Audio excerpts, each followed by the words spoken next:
దేవునికి సమస్త మహిమ కలుగునుగాక. ఈరోజు మనం తప్పిపోయిన కుమారుడు ఉపమానం గురించి తెలుసుకుందాం. యేసయ్య ఈ లోకానికి వచ్చింది పాపులను పాపం నుండి విడిపించి రక్షించడానికి.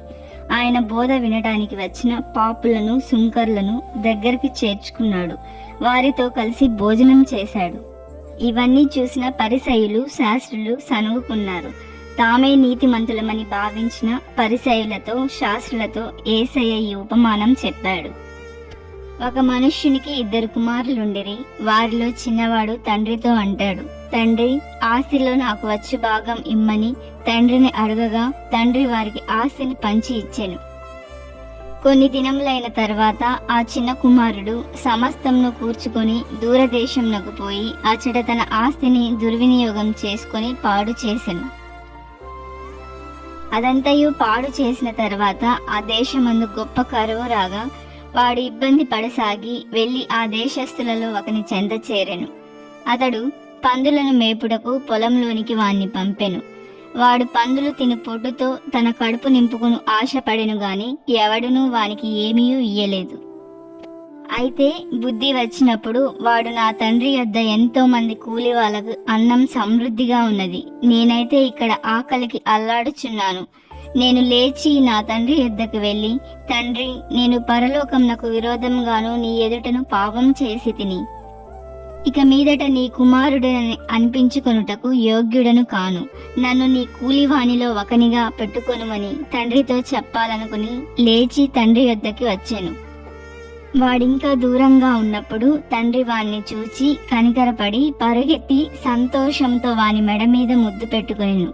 అప్పుడు ఆ కుమారుడు తండ్రితో ఇలా అంటాడు, తండ్రి, పరలోకమునకు విరోధంగాను నీ ఎదుట నేను పాపం చేసి తిని ఇక మీదట నీ కుమారుడను అనిపించుకొనుటకు నేను యోగ్యుడను కాను.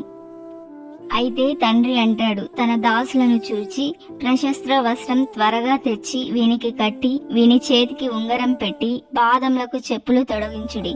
క్రొవ్విన దూడను తెచ్చి వధించుడి. మన అందరం తిని సంతోషపడదుము. నా కుమారుడు చనిపోయి మరలా బ్రతికెను, తప్పిపోయి దొరికెనని చెప్పెను. అంతటా వారు సంతోషపడసాగిరి. అప్పుడు అతని పెద్ద కుమారుడు పొలంలో ఉండెను. వాడు పొలం నుండి వచ్చుచు ఇంటి వద్దకు రాగా వాయిద్యములను, నాట్యములు జరుగుట విని దాసులలో ఒకరిని పిలిచి ఇవి ఏమిటని అడుగుతాడు. ఆ దాసుడు అతనితో, నీ తమ్ముడు తిరిగి వచ్చి ఉన్నాడు. అతడు తన యొద్దకు సురక్షితంగా వచ్చినందువలన తండ్రి కొవ్విన దూడను వధించెనని అతనితో చెప్పెను.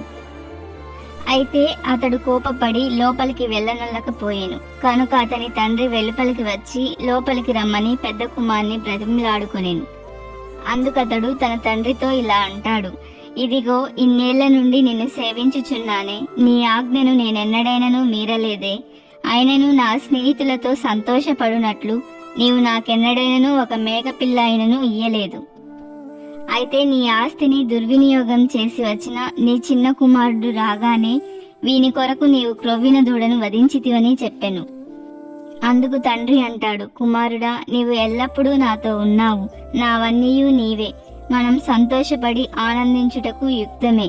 నీ తమ్ముడు చనిపోయి తిరిగి మరలా బ్రతికెను, తప్పిపోయి దొరికెనని అతనితో చెప్పెను.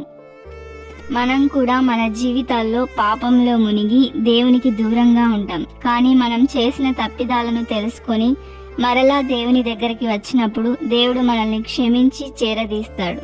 ఆమెన్.